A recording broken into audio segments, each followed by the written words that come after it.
एक कथा हम सुनाया करते हैं, बहुत समय से सुनाई नहीं पर अभी याद आ रही है तो सुना देते हैं। हमारे वृंदावन में एक भगत हुआ, उसका नाम था भोंदू। क्या नाम था? भोंदू। उसका नाम तो कुछ और था, पर वो इतना सीधा था कि सब उसको भोंदू बोलते थे। भोंदू का मतलब क्या होता है? सीधा। जैसे घर का बालक बहुत सीधा हो, सरल हो, सब उसको ये बोलते हैं ये तो भोंदू है, बिल्कुल सीधा सरल है। और एक बात, हमारी बात सुन लीजिएगा बहुत ध्यान से। ज्ञानी ठाकुर जी को पाने में पीछे छूट जाएंगे, वैरागी भगवान को पाने में पीछे छूट जाएंगे, त्यागी भगवान को पाने में पीछे छूट जाएंगे, योगी भगवान को पाने में पीछे छूट जाएंगे, पर भोंदू भगवान को पाने में सबसे आगे रहेंगे। जो सरल है, जो सीधा है, जिसके चित्त में छल नहीं है, जिसके चित्त में कपट नहीं है। आपने कहा दिन तो दिन, आपने कहा रात तो रात, ऐसे को ठाकुर जी बहुत जल्दी मिल जाएंगे। ठाकुर जी को भोंदू बहुत प्रिय है। कबीर दास जी की पत्नी के विषय में हमने पढ़ा है। उनकी पत्नी पता है कैसी थी? कबीर दास जी कभी कभी सुई में धागा पिरोते थे, तो धागा पिरोने के लिए सूर्य के प्रकाश में बैठे हैं, धूप निकल रही है, 12 बज रहे हैं दोपहर के, खूब प्रकाश हो रहा है, और वो अपनी पत्नी से कहते थे अरे सुनती हो? बोले हाँ जी बोलो। वो धागा पिरोना है सुई में, जरा दीपक जला के लाओगी? तो दीपक जला के बैठेंगे तो धागा पिरोएंगे उसके प्रकाश में। अरे भाई अंधेरा हो रहा हो, शाम हो रहा हो तो दीपक मंगाओ, तुम प्रकाश में बैठ करके दीपक मंगवा रहे हो। उनकी पत्नी कैसी थी? वो पूछती नहीं थी, तुरंत दीपक लेकर के आके धर देती थी, आप सुई पिरो लो। कबीर दास जी की पत्नी को भी ठाकुर जी का साक्षात्कार हुआ। क्यों? सरल थी, सहज थी। इसलिए भैया एक बात हमारी बहुत ध्यान से सुन लीजिए, आप जितने चतुर बनोगे संसार के उतने प्रिय रहोगे, और जितने सीधे बनोगे ठाकुर जी के उतने प्रिय रहोगे। चतुर व्यक्ति संसार को प्रिय होता है। ओहो, विवाह में अड़चन आ रही है, विवाह में कोई दिक्कत आ रही है, तो घर का वो सदस्य ढूंढा जाता है जो बहुत चतुर होता है। या तो चतुर व्यक्ति ढूंढा जाता है, या फिर बहुत अनुभवी व्यक्ति ढूंढा जाता है। बड़े बूढ़े लोगों से पूछा जाता है, सलाह मशवरा की जाती है, आप बताइए क्या करें, ऐसे ऐसे अड़चन आ रही है। या फिर चतुर व्यक्ति ढूंढा जाता है जो बहुत जल्दी जल्दी कैसी भी स्थिति हो उससे सुलझना जानता है। ऐसा चतुर व्यक्ति ठाकुर जी को प्रिय नहीं है। तो वृंदावन में एक भक्त गैया चराता था, एक आश्रम की गैयाओं की सेवा करता था। इतना सीधा था कि पूरे आश्रम के बालक, आश्रम के गुरुजी सब उसको बोलते थे भोंदू। उसका नियम था, वो शाम को जैसे आप लोग बैठे ऐसे बैठ करके अपने गुरुजी के प्रवचन सुनता था। कथा सुनने से ठाकुर जी से प्रेम कैसा होता है ये हम बता रहे हैं। तो एक बार गुरुजी वर्णन कर रहे थे कथा में कि भगवान श्री कृष्ण भांडीर वन, यमुना जी के पल्ली पार भांडीर वन में गैया चरा रहे थे। और भांडीर वन में गैया चराते हुए श्री कृष्ण का स्वरूप कैसा है? बोले मोर मुकुट धारण किया है, बैजंती माला पहनी है, वेणु का रौ कर रहे हैं, मधुर बांकी अदा से चल रहे हैं, पीली धोती पहनी है, सुंदर नीला पटका पहना है, ठाकुर जी में से कस्तूरी की सुगंधी आ रही है, और ठाकुर जी गैयाओं आगे गाय, पाछे गाय, इत गाय, उत गाय, चारों तरफ गैयाओं के बीच में ठाकुर जी हाँकते हुए गैयान को चल रहे हैं। अब सामने बैठा भोंदू सुन रहा था। भोंदू बोला गैया चराने तो मैं भी जाता हूं, और 2-3 बार तो मैं भी भांडीर बन गया हूं, मुझे तो श्री कृष्ण नहीं मिले। उसके चित्त में ये बात नहीं आई कि ये द्वापर युग की बात बता रहे हैं। उसको ये लग रहा है कथा सुनते सुनते कि गुरुजी कह रहे हैं, इसका मतलब अभी भी कृष्ण गैया चरा रहे होंगे। यहां इतने लोग बैठे, हमें बिल्कुल सत्य बताना। हम जब कथा सुनाते हैं, ठाकुर जी की कोई लीला बताते हैं, तो आपके चित्त में ये बात आती ही नहीं है कि अभी ऐसी लीला हो रही होगी। आपके चित्त में आता है किसी काल में भगवान करते रहे होंगे। क्यों? हम चतुर बहुत हैं, हमको लगता अभी थोड़ी होती होगी लीला। पर भोंदू के मन में आया, ये गुरुजी कह रहे हैं भांडीर वन में ठाकुर जी गैया चराते हैं, इसका मतलब भांडीर वन तो मैं भी जाता हूं, मुझे तो नहीं मिलते ठाकुर जी। फिर स्वयं कोई टोक करके बोला, अरे भोंदू तू भोरो है, तेने खोजो ही नाए होगो।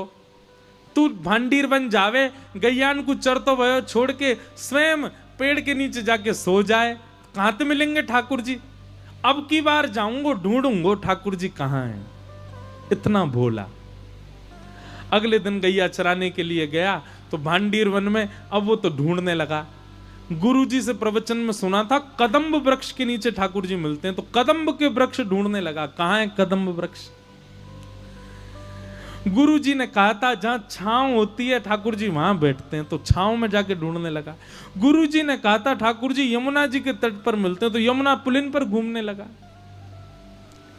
1 दिन 2 दिन 3 दिन 4 दिन, अब तो रोज भोंदू ढूंढे, पूरा भांडीर वन ढूंढ लिया। 4 दिन बाद श्री राधा रमन लाल जी से रुका नहीं गया, बोले कि ये भोंदू रोज ढूंढता है मुझको, इसको लगता है मैं गैया चराने आता हूं, आज इसकी मनोकामना पूरी कर ही देता हूं। और आज भोंदू जैसे ही भांडीर वन में गया गैया चराने के लिए, तभी क्या दिखता है, असंख्य गायों का झुंड सामने से आ रहा है, विशाल सींग सब गैयाओं के, ये महाराज विशाल गैया। और जैसे ही वो गैया इतर हुई, इतर होते ही उसने क्या देखा, श्याम वर्ण त्रिभंग लली पीतांबरी पहने हुए श्री बाल कृष्ण चलते हुए उसकी ओर आ रहे हैं।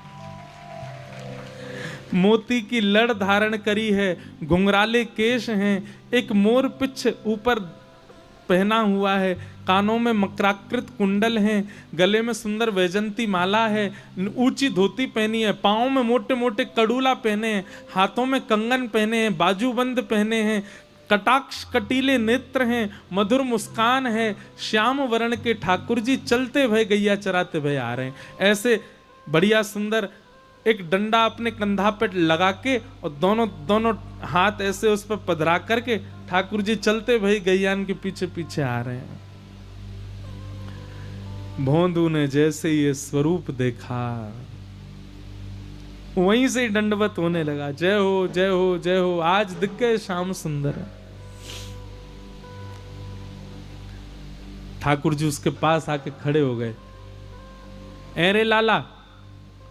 अब वो तो उसके तो हाथ पांव कांपने लगे ठाकुर जी को देख के। ठाकुर जी बोले अरे यहां कहा कर रहा है। अब तो वो तो बोल ही नहीं पा रहा, उसका तो मुंह कांप रहा है। ठाकुर जी बोले घबराए मत, तो मारवे थोड़ी आया हूं मैं। अच्छा ये बता तेरा नाम कहा है? तो भोंदू ने उत्तर दिया मेरो नाम भोंदू है। अब तो भोंदू नाम सुनते ही ठाकुर जी बोले कहा नाम बताया होते ने? बोले मेरो नाम भोंदू है। ठाकुर जी तो बैठ गए, जोर जोर से हंसने लगे, कभी इधर गिरे कभी उधर गिरे, लोटपोट है करके ठाकुर जी फिर पूछे तेरा नाम कहा है? बोले मेरो नाम भोंदू है। अब तो ठाकुर जी इतने खुश हुए, उसको ऐसे गले में उसके गलवैयां डाल करके अपने हृदय से लगा, वो तेरा नाम बड़ा सुंदर, सुन तू मेरो मित्र बन जा, आज तो मैं तेरा मित्र हूं। भोंदू के नेत्रों में आंसू आ गए, बोले मैं आपके लायक ना हूं ठाकुर जी। बोले ऐसे काय को बोले? देख तू भी गैया चरावे मैं भी गैया चराऊं, तू गैया को दूध काढ़े मैं गैया को दूध पीऊं, तू गैया को दूध काढ़ के मक्खन बनावे मैं मक्खन खाऊं, तू भी भांडीर बनावे मैं भी भांडीर बनाऊं, हम दोनों एक से। और सुन तू भी भोंदू और मैं भी भोंदू, हम दोनों मित्र हैं, सब तो समान है। भोंदू बोलो आप भोंदू कैसे? बोले मैं हूं भोंदू, दुनिया के भगत आमे 100 रुपया चढ़ा करके 1 करोड़ मांग के जाए मैं दे दूं, मैं हूं भोंदू, सीधा हूं, सबन पर कृपा कर दूं, तेरे जैसो सीधा हूं। भोंदू से मित्रता हुई। ठाकुर जी बोले अब बात ही बना तो रहेगो, कचुक खवावे को पिवावे को भी, चल जल्दी निकार कचुक खवा, मुझको भूख लग रही है। भोंदू 2 रोटी लेके गया था बस, उसने 1 रोटी ठाकुर जी के आगे धर दी। और इतना भोंदू है, अब हम आप सब लोग होते तो हम तो इतने चतुर सब धर देते साहब ठाकुर जी के आगे, पर भोंदू ने 1 ही दिया, 1 मैं भी तो खाऊंगा। ठाकुर जी के आगे धर दी, वहां में अचार धर दियो। ठाकुर जी ने चट चट सबरी रोटी खा ली। अब भोंदू से कहने लगे अरे तेरा मित्र बनूं, चल ला ये रोटी दे दे। तो भोंदू बोलो आधी ले लो, आधी मैं खाऊंगा, मुझको भूख लग रही है। ठाकुर जी बोले तू बहुत सीधा भैया भोंदू, ले आधी तू खा आधी मैं खाऊं। भोंदू बोलो अब मुझको पता चल गई तुम्हारी खुराक बहुत ज्यादा है, कल से मैं 2 रोटी तुम्हारे काज अलग से ले आऊं। ठाकुर जी बोले दारी के 2 रोटी में मन ना लगे, वो 4 लियो मुझको। भोंदू बोलो तो 2 मेरी 4 आपकी। ठाकुर जी बोले हाँ ऐसे ही करियो। ठाकुर जी अपनी गैया लेके चले गए, भोंदू अपनी। अब भोंदू इतना सीधा, उसने आश्रम में जाके किसी को नहीं बताया। उसको लगा ये सब भगवान से मिलते हैं, मैं ही अभागा हूं, मुझे इतने दिन बाद ठाकुर जी मिले। शाम को जाकर के हाथ पांव धो के गैया सब गौशाला में बांध दी, सानी कर दी, दूध निकाल के शाम को सत्संग में जाके बैठ गया। पूरी कथा सुनी, रात में सो गया। बहुत प्रसन्न है भोंदू, ठाकुर जी मेरे संग खेलने आए थे। दूसरे दिन भोंदू गया रसोई घर में, जाके रसोईया से कहने लगा भैया आज 6 रोटी दे दो। बोलो ए भोंदू तू तो 2 ही रोटी पाता है, ये 6 रोटी क्यों चाहिए? भोंदू बोलो वो नंद नंदन ठाकुर जी आए थे कल गैया चराते हुए, भूखे रह गए, बड़ो पेट है उनको, यूं कह रहे 4 रोटी लियो, मेरे 4 उनकी 2 मेरी। रसोईया बोले हे भोंदू कुछ भी बोल लो है, नंद नंदन ठाकुर जी आए, एक काम कर गुरु जी से बुलवा दे, गुरु जी बोल देंगे तो दे देंगे हम तो को। भोंदू गया गुरु जी के पास, गुरु जी एक निवेदन करनो। गुरु जी बोले हाँ भोंदू बोल। मैं गैया चरावे जा रहे हो तो मैंने रसोईया से कही 6 रोटी दे दे, वो मना कर रहा है, आप कह दो। रसोईया ने कही जय जय ये 2 ही रोटी खावे, आज 6 का ही क्यों मांग रहे हो? बोले अरे भोंदू तू 6 क्यों मांग रहे हो? बोले नंद नंदन यशोदा नंदन ब्रज उर चंदन जिनकी आप कथा सुनाते हो श्री कृष्ण, कल वो आए थे गैया लेके, मेरी सबरी रोटी ने खा गए, या हमारे वो भूखे रह जाए, उनके काजे रोटी ले जा रहा हूं, आप आज्ञा दे दो। गुरुजी बोले ए भोंदू इधर आ। कौन आते हैं? बोले गुरुजी आप जिनकी चर्चा सुनाते हो ना, भांडीर वन में गैया चराने आते हैं, पीली पीतांबरी पहनते हैं, टेढ़ा मुकुट पहनते हैं, कानों में मकराकृत कुंडल पहनते हैं, वैजंती माला पहनते हैं, सांवरे सलोने बंशी बजाते हैं, कटाक्ष नेत्र हैं, मधुर मुस्कान है, वही नंद नंदन श्री कृष्ण कल गैया चरावे भांडीर वन में मुंह को मिले, मेरी रोटी खा गए, या हमारे में आज ज्यादा ले जा रहा हूं। गुरुजी समझ गए, बोले भोंदू झूठ नहीं बोलता, भोंदू सच में वो आए थे। हाँ गुरुजी। अच्छा जब वो आए थे तो उनकी सुगंधी कैसी थी? बोले गुरुजी ऐसा लग रहे हो मानो जैसे कोई ने केसर चंदन घिसके और वो धर दिया हो कटोरी में, वाकई जैसी सुगंधी आवे वैसी सुगंधी। भागवत जी में वर्णन है ठाकुर जी में से चंदन की सी सुगंधी आती है। गुरु जी के नेत्र सजल हो गए, बोले और बताना। बोले घुंघराले केश हैं और घुंघराले केशन की बेणी बनी भई है, और वह बेणी में ऐसी मोर पिछ ठाकुर जी पहन के आमे। गुरु जी बोले और बताना भोंदू। बोले ठाकुर जी जब जोर से ठहाको मार के हंसे ना, उनके दंतावली देख करके, उनकी मधुर मुस्कान देख करके तो ऐसा लगे कोटि कोटि चंद्रमा उन पे वार दो, इतने सुंदर लगे। और बताना भोंदू। बोले गुरुजी कल जब उनने मेरे गले में गलवैया डारो ना, तो जैसे हम आप एक दूसरे के गले में गलवैया डारें तो निष्ठुर था को अनुभव होवे, ऐसा अनुभव होवे या कि हड्डी चुभ रही है। पर जब कल उनने मेरे गले में गलवैया डारी ना, मुझको ऐसा अनुभव ही ना भयो, मुझको तो ऐसा लगो कोई मखमली गद्दा मेरे कंधा पे धर दियो, इतने कोमल अंग उनके। गुरु जी को विश्वास हो गया कि इसको कृष्ण मिले। हाथ पकड़े, भोंदू मेरो एक काम करेगो? बोले हाँ बताओ ना गुरुजी। वो आज भी आएंगे? बोले हाँ आएंगे। तू उनको लेके आश्रम आ जाएगा?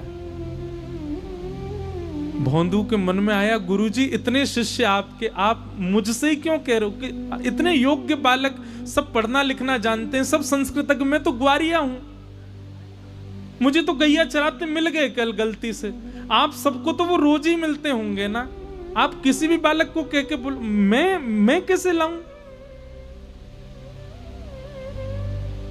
गुरुजी ने हृदय से लगा लिया, बहुत भोला है भोंदू तू। हाँ सबको मिलते हैं, लेकिन हम चाहते हैं कि तू ही लेके आ उनको। भोंदू तो इतना खुश हो गया कि गुरुजी ने मुझको पहली बार कोई कार्य दिया है। निकल पड़ा। आज बड़े उत्साह में गया भांडीरवन। भांडीरवन जैसे ही पहुंचा तो विलंब से पहुंचा, ठाकुर जी पहले ही पहुंच गए थे। ठाकुर जी बैठे थे, आया, जय जय क्षमा कर दियो, आज विलंब है गए। बोले नहीं, हम तो ते नाराज हैं, तू विलंब ते क्यों आयो? भोंदू बोलो, आज गुरु जी ने रोक लियो, फिर रसोईया ते मेरी ने झड़प है गई, रोटी ना दे रहो आपके काजे। तुरंत उसने पोटली खोली, ठाकुर जी की 4 रोटी उठा के दे। अभी भी 6 नहीं दी है ठाकुर जी को, 4 ही रखी है सामने। जे आपकी 4 रोटी, जे आपको अचार, और जे मेरो है या मत खा जाइयो, कल भूखो रह गयो मैं आपकी वजह से। ठाकुर जी रोटी पाने लगे, भोंदू ऐसे घुटने दबा रहा ठाकुर जी के। ठाकुर जी के, जय जय, एक मेरी बात मानोगे? बोला हाँ। इतने वर्ष है गए मुझको गैया चराते भय, मेरे गुरुदेव ने पहली बार मुझसे एक जिज्ञासा करी है। ठाकुर जी बोले, का जिज्ञासा? आप मेरे संग आश्रम चलो गुरु जी के पास। ठाकुर जी रोटी पाते जा रहे हैं। ए भोंदू देख, तू हमारो मित्र है, हम तेरे मित्र हैं, जे गुरु जी बीच में मत लावे। बस मैं तोते मिलूंगा, तू मोते मिलेगा, और कोई से ना मिलूंगा मैं, सबंते मना कर दे। तू मेरो सखा है, बस मैं तोते मिलूंगा और कोई तो ना मिलूंगा। भोंदू बोलो, पहली बार गुरुजी ने कोई काम दियो, ऐसा तो मत करो। अरे मैं तो आपको जानतो ही ना हो, मैं तो आपको पहचानतो ही ना हो, मैं तो कितने वर्षन तो यहाँ पे गैया चरावे आ रहा हूं, मुझको पता ही नहीं कि आप भी आओ। गुरुजी ने ही तो बताई, गुरुजी ने ही तो परिचय करायो, गुरुजी की कृपा से ही तो मैं आपसे मिलो। अगर गुरुजी नहीं होते तो मैं आपसे कैसे मिलता? उन गुरुजी की इतनी बात तो मान लो, आप चल दो। ठाकुर जी बोले, देख भोंदू, हमारी अंतिम बार बात सुन ले, तू बस हमारो सखा, और कोई से हम बात नहीं करेंगे। भोंदू बोलो, तो नहीं जाओगे आप गुरुजी के पास? ठाकुर जी बोले, नहीं जाएंगे। बोले, अंतिम बार पूछ रहा हूं, जाओगे कि नहीं जाओगे? ठाकुर जी बोले, नहीं जाएंगे। भोंदू ने 1 रोटी तो ठाकुर जी पा रहे, 3 रोटी सामने पड़ी, तीनों उठा लेंगे। बोले, जो गुरु जी की है नो मत खाओ, और सुनो, जे आधी रोटी अभी बची याकूब दे दो, ये भी गुरु जी की रसोई में बनी है, याकूब मत खाओ। ठाकुर जी के हाथ से आधी रोटी छीन ली भोंदू ने। अरे गुरु जी की कृपा से मिले हो, मैं एक ही बार तो आपसे कह रहा हूं कि गुरु जी से मिलवे चलो, मना कर रहे हो, ज्यादा ही भगवान बन रहे हो अपने मन में। ठाकुर जी बोले, रोटी तो पूरी पान दे। नहीं मिलेगी रोटी, रोटी भी गुरु जी के घर की है, और रोटी खावे को इतना ही मन है तो पहले मुंह को वचन दो कि गुरु जी के पास चलोगे तो रोटी मिलेगी, नहीं तो नहीं मिलेगी। ठाकुर जी बोले, ले जा अपनी रोटी ने, लेकिन तेरे गुरु के पास ना जाऊंगा मैं। भोंदू ने तुरंत पोटली बांधी, और पोटली बांध करके और उठ गयो, अपनी गैयान को इकट्ठो करने लगो। ठाकुर जी बोले, का कर रहा है? बोले, का कर रहा हूं? का गैया ने लेके जा रहा हूं कहीं और सुनो, मैं क्यों जाऊं, तुम जाओ, तुम जाओ यहां से, अपनी गैया ने लेके कहीं और चरावे जाओ, जे भांडीर बने, जे भी मेरे गुरुजी ने बतायो, यहां आप अपनी गैया लेके नहीं आओगे, कहीं और गैया चराओ। ठाकुर जी बोले, देख ऐसे गुस्सा मत करे, हम तेरे सखा हैं। भोंदू बोलो, मैंने तो आपसे कही ना कि मेरे सखा बनो, खुद ही आए, आकर के मेरे गले में गलवैया डाल के भोंदू नाम सुन के हंसन लगे। और सुनो, जे भोंदू नाम इतनो प्रिय लगो ना, जे भी मेरे गुरुजी ने धरो मेरो नाम तो कुछ और है, सब मुझको भोंदू बोले। ठाकुर जी बोले, देख भोंदू तू उदास मत हो। नहीं, उदास तो मैं है गयो और नाराज है गयो, और सुनो, आम पाम 100 साल की कट्टी, मिलवे मत आइयो मोते, मोए कोई संबंध ना रखनो आपते, चले जाओ। ठाकुर जी मनी मन तो प्रसन्न हो रहे, कितना भोला है। अब फिर ठाकुर जी पकड़, देख तू भोंदू जाने ना, मैं भगवान हूं, मैं परमात्मा हूं, मैं ऐसे सबंत मिलन लगो तो फिर बवाल है जाएगो। तो सबते मिलवे की कौन कह रहा हो, मेरे गुरु जी ते मिल लो। बोले, तू समझे ना है, आश्रम जाऊंगो, एक गुरु ते मिलूंगा तो वृंदावन में इतने आश्रम है, सबरे गुरु कहेंगे हम तो क्यों ना मिल रहे, हमारे भजन में कोई कमी। तो भोंदू बोलो, तो कहा जा रहा हो सबंत मिल लो। ठाकुर जी बोले, तू समझेगो ना बात है। भोंदू बोलो, मोए ना समझ रहा हूं, अंतिम बार पूछ रहा हूं, चलोगे कि नहीं? ठाकुर जी बोले, मैं ना जा सकूं। भोंदू बोलो, ठीक है, तो अब कल से मैं आपको नहीं दिखूंगा। और भोंदू अपनी गैया लेके जान लगा। वो वास्तव में नाराज हो गया ठाकुर जी से। ठाकुर जी ने कही, भोंदू, अरे भोंदू रुक जा। भोंदू ने पीछे पलट के भी नहीं देखा। चलते चलते चलते चलते जब भोंदू इतना दूर चला गया कि दिखना बस बंद होने ही वाला था, ठाकुर जी से रुका नहीं गया। अरे ठाकुर जी का कोई त्रिलोक थोड़ी छिन रहा था, ठाकुर जी का कोई वैकुंठ लोक थोड़ी छिना जा रहा था, भोंदू ही तो जा रहा, जाने देते। लेकिन ठाकुर जी को इतना प्रेम हो गया, भोंदू से दौड़ करके गए और भोंदू के कंधे पर जाकर के लद गए और लद करके बोले, अब ले चल अपने गुरुजी के पास, चल तेरे गुरुजी तो ही मिल के आऊंगा आज मैं। और भोंदू ऐसे पीछे अपने कंधा पे लटका करके, पीछे से तो हाथ ऐसे कर रखे हैं ठाकुर जी ने, और यहां से दोनों ऐसे पैर पकड़ करके भोंदू अपने कंधा पे लेकर के ठाकुर जी को गया। संध्या का समय, गुरुजी द्वार पर ही बैठे थे, तभी देखा कि आश्रम की गैया आ रही हैं।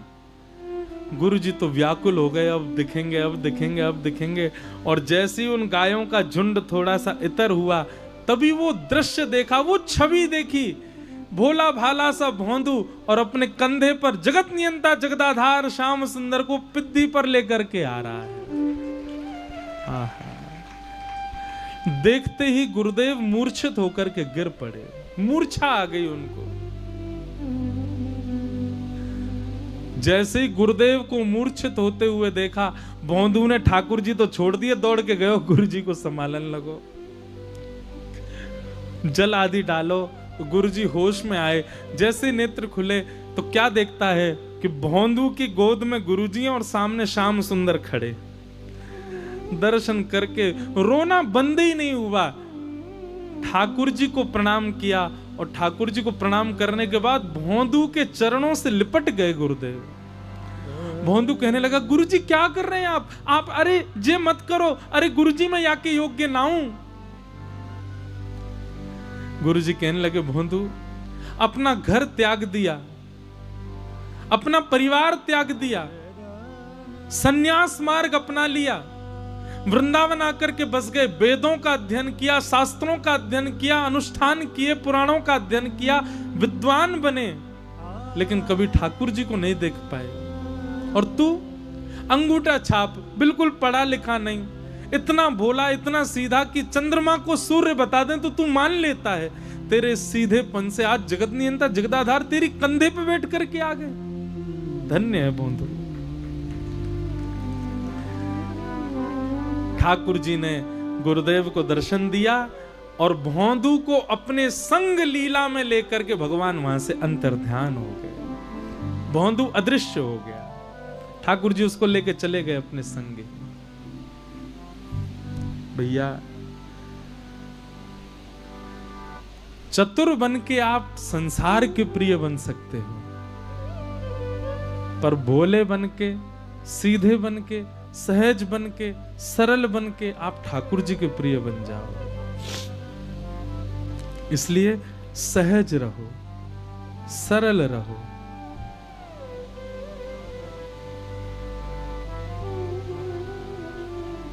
ऐसी भोंदू की कथा। तो कथा ने अगर आपको सरल नहीं बनाया ना, तो आप कथा सुनना बंद कर दीजिए।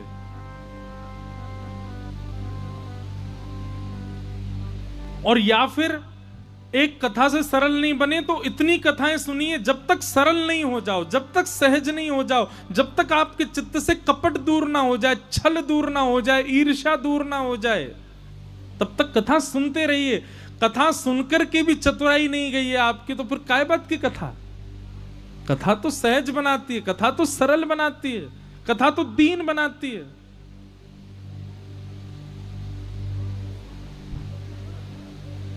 दीन बनो, सरल बनो, सहज बनो। निर्मत्सराणाम सताम। इस प्रकार भागवत जी का द्वितीय श्लोक बता करके भाव रखा गया। आगे गुरुदेव को वंदन कर रहे हैं। गुरुदेव को वंदन करते हुए अब यहां से सूत जी महाराज प्रवचन करना प्रारंभ करते हैं। सवै पुंसां परो धर्मो यतो भक्तिर अदोक्षजे अहैतुक्य प्रतिहता ययात्मा संप्रसीदति धर्मस्वनिष्ठितः पुंसां विश्वक्सेन कथासु नोत्पादयेदधिरतिं श्रम एव हि केवलम्।